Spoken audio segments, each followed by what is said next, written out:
नमस्कार मित्रांनो, मी ॲडव्होकेट मंदार नरवणे पुणे. आजचा आपला विषय आहे बँकेने लोन दिलेल्या टू व्हीलर फोर व्हीलर बद्दल. जर तुम्ही एखाद्या बँकेकडून किंवा फायनान्स इन्स्टिट्यूट टू व्हीलर किंवा फोर व्हीलर वर लोन घेतलेला आहे, ईएमआय चालू आहे, तर त्या बँकेला देताय तुम्ही. तर कार घेतला असेल, कुठलं वाहन घेतलं असेल, पण काही कारणामुळे तुमचा ईएमआय भरणं झालेला नाही, 1, 2, 4 हप्त्याचे थकीत आहे.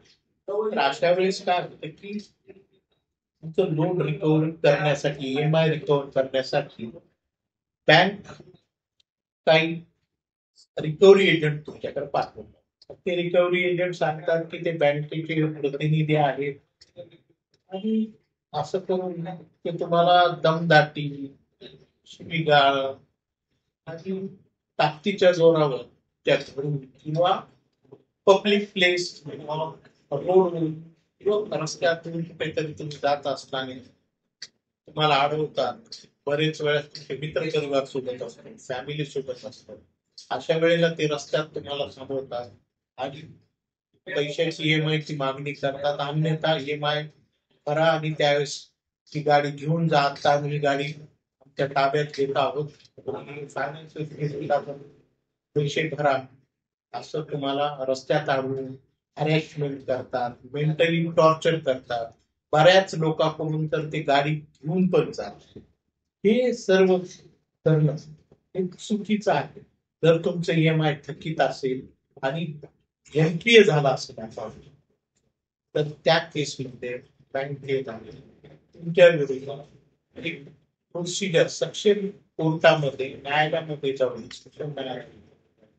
तुमच्या विरोधात पूर्णपणे कोर्टाला त्यांची बाजू मांडून तुम्ही काय ईएमआय भरू शकला नाही त्याबद्दल कोर्ट तुम्हाला विचारेल, तुमचे अडचणी ऐकून घेईल. तर त्यानंतर निर्णय दिल्यानंतरच कोर्टाचा आदेश असेल तरच ते गाडी घेऊन जाऊ शकतात, नाहीतर ती गाडी ते घेऊन जाऊ शकत नाही. पण बरेच वेळा काय करतात, ते बँक शॉर्टकट वापरतात. ते रिकव्हरी एजंट म्हणून असे गुंड लोक अपॉइंट केले जातात की जे बँकेचं लोन वसूल करून घेण्यासाठी शॉर्टकट घेतात.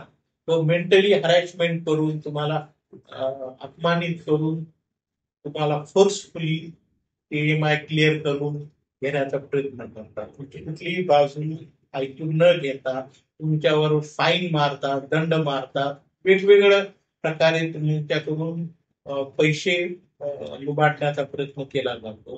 हे सर्व चुकीचं आहे. असे भरपूर केसेस झाल्यात.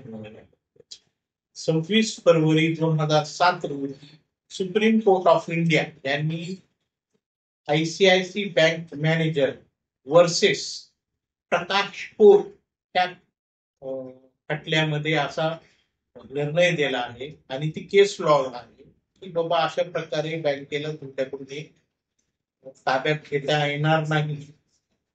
बँकेला लिगल प्रोसिजर, कोर्टाची ऑर्डर आणि कोर्टामार्फतच तुमची गाडी घेऊन जाता येईल, अन्यथा नेता येणार नाही. असं तुमच्यासोबत झालं तर काय?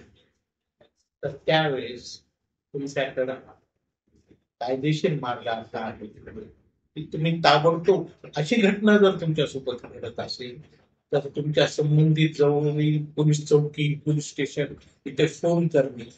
112 नंबर, महाराष्ट्रामध्ये 112 नंबरवर तुम्ही फोन केला की तात्काळ तुम्हाला मदत मिळेल किंवा घटनेवर पोलीस येतील, त्यानंतर तुम्ही तिथं तक्रार दाखल करू शकता. किंवा जर तसं काही घडत असेल तर तुम्ही जवळच्या पोलीस चौकीमध्ये, पोलीस स्टेशनमध्ये जाऊन तात्काळ त्या संबंधित लोकांच्या विरोधात एफआयआर दाखल करू शकता. आता जो आपला भारतीय न्याय संहिता म्हणून जे आलेला आहे आयपीसीच्या जागी, भारतीय न्याय संहिता, त्याच्या कलम 302, 303, 305 नुसार तुम्ही त्यासोबत जशी काही घटना घडत असेल तर त्यानुसार तुम्ही त्यांच्यावर एफआयआर दाखल करू शकता. कोर्ट तरी व्यक्ती जर दोषी असेल तर त्यांना 3 ते 7 वर्षापर्यंत शिक्षा होऊ शकते व बँकेकडून तुम्ही अशा पद्धतीने अरेंजमेंटला तुम्ही उत्तर देऊ शकता. आता दुसरा, जर बँक काही करत असेल त्यातून तुम्हाला नोटीस न पाठवता तुम्हाला खटला न दाखल करता, तर त्या सगळ्या प्रोव्हिजन्स आहेत. तसेच आता हा व्हिडिओ आपण तिथपर्यंत मर्यादित करू. पुढल्या व्हिडिओमध्ये आपण तुमचे राईट्स काय, जर तुमचे EMI थकीत असतील तर तुम्हाला काय ऍक्शन घेता येईल आणि हे लोन तुम्हाला कमी बँकेने जी काही दंड, व्याज, विनाकारांचं व्याज, दंड वगैरे आकारलेला आहे त्याबद्दल तुमचे काय राईट्स आहेत, त्याबद्दल तुम्हाला काय करता येईल ते आपण येत्या पुढील व्हिडिओमध्ये आपण पाहूया. तोपर्यंत लाईक करा व्हिडिओला, सबस्क्राईब करा चॅनलला व जेवढं होता येईल तेवढं शेअर करा जर आपल्याला हा व्हिडिओ आवडला असेल तर.